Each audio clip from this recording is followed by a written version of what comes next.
Master horse racing with daily racing forms Formulator, now free for DRF Bets members. Sign up to get the best bonus in racing with a $250 deposit match, plus a $10 free bet and free Formulator past performances. Go to drf.com/bet to play like a pro today. Hi everyone, David Aragona and Craig Milkowski here, taking a look at the feature race at Monmouth Park on Saturday as Monmouth Park kicks off their 2023 season with their opening day card. And the Long Branch is the feature, going as race 8. It goes as a 1.70-mile distance for the 3-year-olds. And Craig, we've got a field of 8 signed on, though this field could potentially be reduced by scratches. I think we're waiting to see where a couple of horses go. The number 1, Slip Mahoney, who is the favorite on the morning line. He's cross-entered in the Peter Pan on Saturday at Belmont Park. That's arguably a tougher spot for him. And also, we've got 2 runners in this field trained by Butch Reed, the 5 and 7, who both have Paco Lopez named. So feels like one of those might scratch. So we'll wait to see if this is a field of 6, 7, or 8, or potentially less.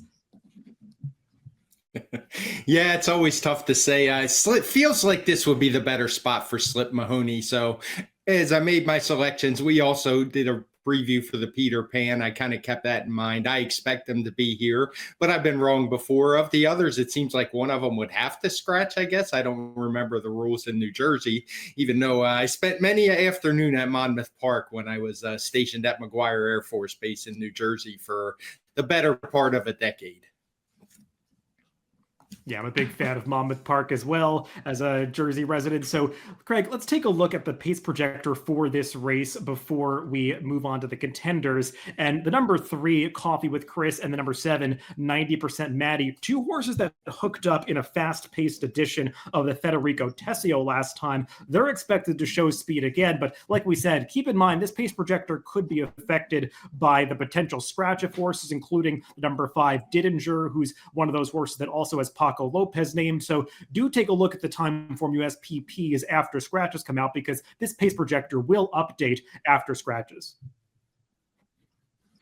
It will. I don't really have a big argument as it is now with the fast-paced designation. The 7 horse who you mentioned, 90% Maddie, is a horse who just is always in races with fast paces. And when the pace is fast, he is either on the lead or right up there fighting for the lead. When he's able to get away with a slow pace, it usually works out very well for him, particularly if he doesn't get challenged. But that seems a bit unlikely, particularly with Coffee with Chris once again drawn to his inside.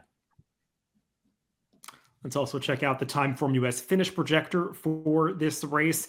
This is the visual representation of the Timeform US power picks that you're probably familiar with from the classic version of Timeform US PPs, just showing the relationships between the runners at the wire based on the Timeform US algorithm, which takes into account the pace projector and the Timeform US speed figures. And pretty similar to the pace projector, Craig, one of those situations where the 2 horses that are shown battling for the lead are also shown first and second on the finish projector, because they are coming in with some of the best speed figures.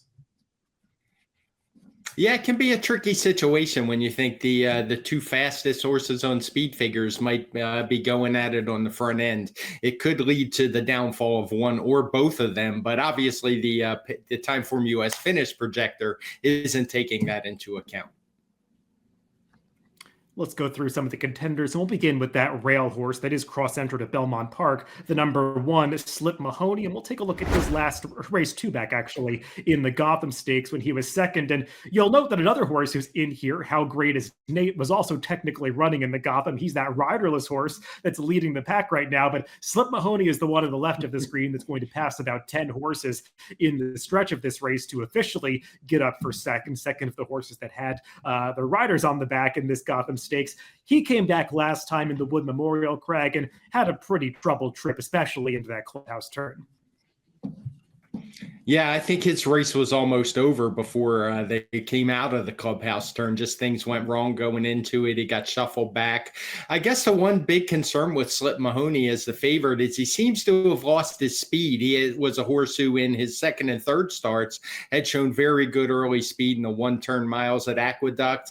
I don't really have those concerns as much given the trouble in the Wood. I think he would have been much closer up. The Gotham was run over a very muddy track track, one that I don't think he particularly handled well in the beginning. It seemed like it just took him a while to get going. So with a fast track, I expect him to be much more closer than he has been recently. Yeah, considering his trip, I didn't think he even ran that badly in the Wood Memorial last time. Tried to make a backstretch move up the rail, then seemed to get shuffled back again and came to the outside and never stopped trying in that race. So all in all, a good effort for Slip Mahoney. And this is definitely an easier spot for him if Brad Cox elects to shift him to Monmouth. The number 2 is No Confession. Let's take a look at his last race at Parks when he won a minor stakes event by over 4 lengths. This was his 3rd victory in a row, all by open lengths. Craig, a horse that didn't show much talent toward the start of his career, but after a couple of trainer switches, he seems to have really come into his own. Now, though, switching back to his original trainer, also having to stretch out in distance. So some questions for this horse to answer. For sure. It's not like he ran well around 2 turns when he tried it earlier in his career on dirt and turf. He was backing up in the lane both times, lengthwise. I won't be surprised if he's a little closer even than the pace projector shows, given his inside draw and coming out of 4 straight sprint races. That said, I don't see him as any more than a potential pace factor. He just has way too much improvement to do to really be a contender.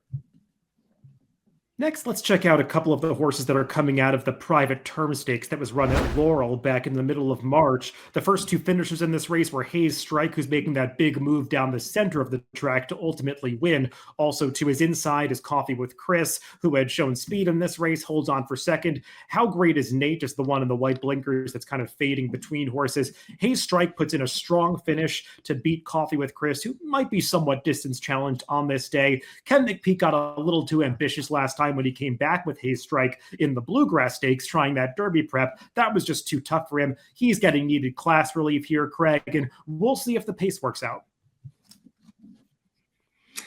Yeah, that's the question with him. It's a little shorter distance for Coffee with Chris, but so maybe he'll be a little tougher rival for Hayes Strike in this spot.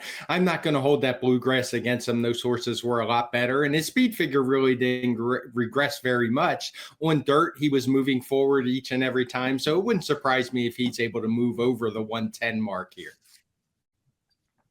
Yeah, Hayes Strike is not the most consistent sort, but he's run some big races on occasion, including in that Kentucky Jockey Club when he was 3rd as a 2-year-old at a big price, showed up 2 back, so we'll see if he can get back to one of his better efforts in this long branch. As for Coffee with Chris, who was 2nd in that private terms, he came back in the Federico Tesio last time. We'll talk more about that race in just a bit, but that was a fast-paced situation where he was dueling with another rival, got very tired at the end of that race, fading to 5th, but that was also going the mile on an 8th distance. This race, while it might feature a faster pace again, he is going to go a bit shorter here, so that's likely to suit Coffee with Chris better. Yeah, I think the distance for sure is a factor. The 1 mile and an 1/8 was too far. My big concern with Coffee with Chris is he really hasn't improved very much as a 3-year-old. We can see as a 2-year-old, he was running fast figures. He just got back to that one last time. So it seems like he might be one of those early developers who's still getting bet off those early races without really improving all that much. The number 4 is How Great Is Nate, and he is the horse that finished 4th in the private terms, fading a little bit at the end. Craig, I want to cut this horse some slack because he showed a lot of talent when he was a 2-year-old, winning all 4 of his races, not facing the toughest fields, but I just liked the way he accomplished a few of those victories. And like we said, he was the horse that lost his rider at the start of the Gotham. Despite being riderless, actually ran a very professional race, passing the entire field down the backstretch and then fighting the winner, Raised King, to the wire, obviously carrying a lot less weight than everybody else in doing that. But they wheeled him back just 2 weeks later after that situation in the Gotham to run in the private terms. That might have just been asking a little too much too soon from this horse who was coming off a layoff in the Gotham. Now he makes a trainer switch, has moved down to Florida, been training for this race, coming in off a more conventional break. I think it's been 7 weeks since his last start. So maybe we're going to see a better effort from How Great Is Nate this time.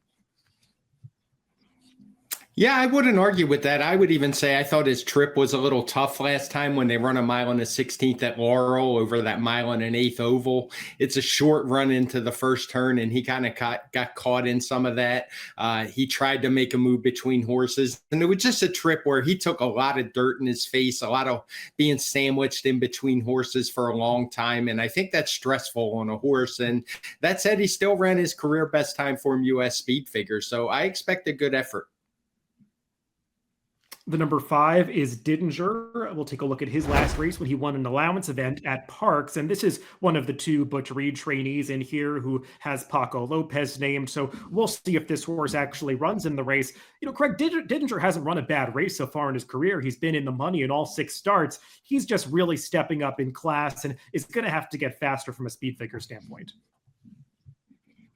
Yeah, that's a big question for me. As easily as he won last time, he was 3-5. So obviously there wasn't a ton of competition, and it wasn't much of an improvement off his 2-year-old year. And he's going to have to take another big step forward here if he runs. The number 6 is Awfully Cool. We'll take a look at his last race. Also an allowance victory at Parks in the middle of April. And once again, kind of a similar situation to Didinger, Craig, where he ran a nice race last time, and you could see him digging in here to fend off that challenger in mid-stretch, and he's going away at the end. So all positive signs, but I'm not sure that he was facing the toughest competition. And he's another one that's going to have to run a little bit faster and prove that he's quite of this quality if he's to beat this Long Branch field. Yeah, he certainly handled the dirt fine in his first try. He ran a better speed figure than Didinger, but he did it on the front end. He's going to have to face some better, much more seasoned stakes horses this time out. So I'm a little definitely against him in here. He would have to take a step forward while also battling with some horses that have just shown a lot more so far in their careers.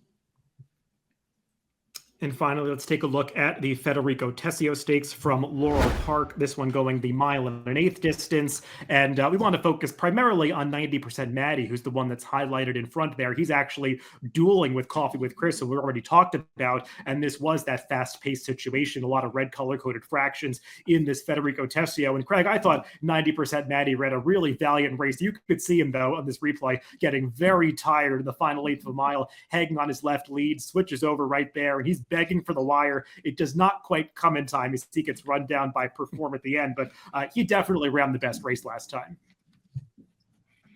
Yeah, I would agree. He had every reason to get tired, as we can see from those red fractions. And not just that they're red, they're very fast. When you see 140 and 139 pace figures, not only were they fast, he was dueling with a horse, Coffee with Chris, who's also a horse we've seen has some quality. So this is a case where we gave a pace upgrade from a 108 final time to a 114 time form US speed figure. And I think it was well earned.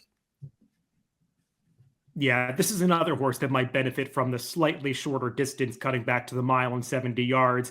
He does have that tendency, like I mentioned in the replay, to hang on his left lead and not change over in the stretch. So that's always somewhat of a concern with these horses going the 2 turns, but definitely a runner with some quality if he participates here. So let's throw up our picks for this Long Branch, Craig. And we've got some agreement here, mostly the same 3 horses or 4 horses in the mix. You did put Slip Mahoney on top. If he runs here, I agree with you. He's going to be pretty tough to beat on the class drop.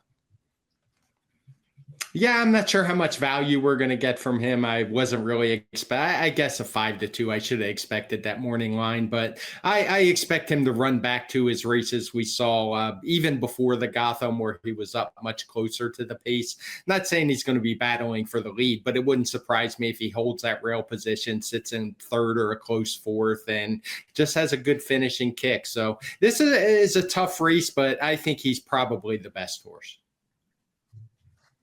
Yeah, and I definitely have him in the mix. I did put the number 4, How Great Is Nate, on top, just looking for a better price. This is a horse that I was a fan of as a 2-year-old and thought he didn't have his fair chance in the Gotham. They probably rushed him back after that, and this is just a more reasonable spot for How Great Is Nate. So maybe he can take a step forward in this race, but he's going to need to take a slight step forward to beat the favorites in this spot. So the number 4, How Great Is Nate for me. The number 1, Slip Mahoney for Craig in the Long Branch Stakes on Saturday at Monmouth Park. Good luck if you're playing the races this weekend.